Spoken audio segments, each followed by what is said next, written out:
As for if I'll be watching, if it ends up being a Montreal BC Ray Cup, definitely not. Not if I can help it. That's the worst case scenario ever. There's not two teams aside from Calgary that I would rather not see in the big game. I hope they both somehow lose. That's like trying to choose between the gas chamber and the electric chair. Okay, I don't really want either. But if Montreal wins, the Scale will retire. That's what we've been waiting for the last 10 years. And if Montreal loses, that's always a good thing because you don't want a team that's not from Canada to win the Grey Cup. And we'll just leave it at that. Now with our second question. This comes from Ray from Bigger, Saskatchewan. Thank you, Ray, for your question. And he wants to know, what is your top 4 favorite moments in the CFL season this year?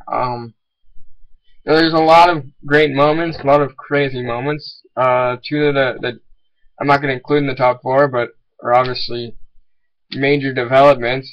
John Cornish mooning the crowd at Mosaic Stadium. Classy guy. Let's give it up for him.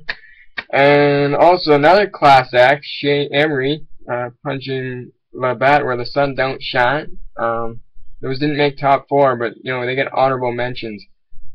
Probably my all-time favorite moment in the 2012 season was seeing Chris Williams of the Hamilton Tiger Cats return a kickoff, and he got so far ahead of any defender that he proceeded to backpedal and showboat well before the goal line. And credit to the Montreal player, I can't recall the name.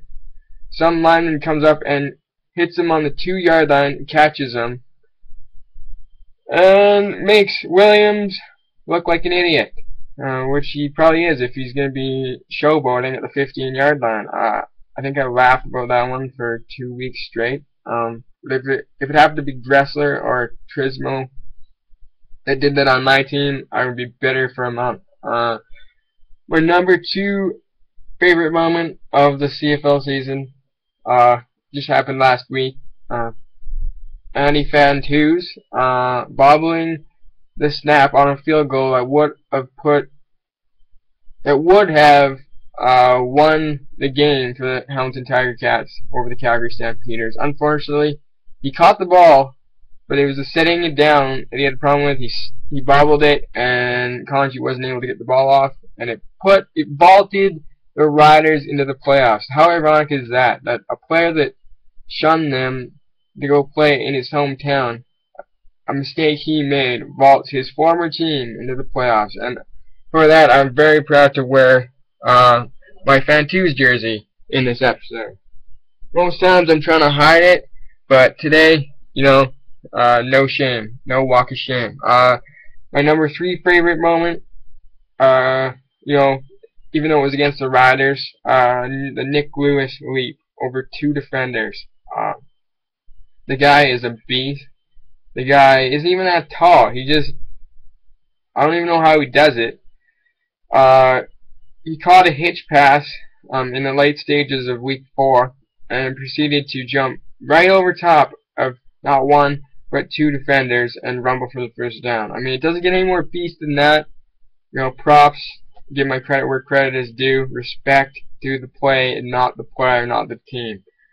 And my 4th favorite moment of the season, gotta say it. Sorry to all the Bomber fans out there. The 52-0 blowout on Labor Day. Nothing made my week more pleasurable than to watch my team rumble to a 27-0 halftime lead. I could actually breathe in the 3rd quarter. It hasn't been a very common occurrence in this season, but thank you to the Bombers for making my season and my week, and keep doing what you're doing, or lack thereof. We'll go to our last question, and that is, who gets the Riders' Most Outstanding Player Award this season? For me, this is an easy choice. This is a player that I hope to get a jersey of sometime in the next few months, because he is clearly one of clan. He moved into number 3 all time.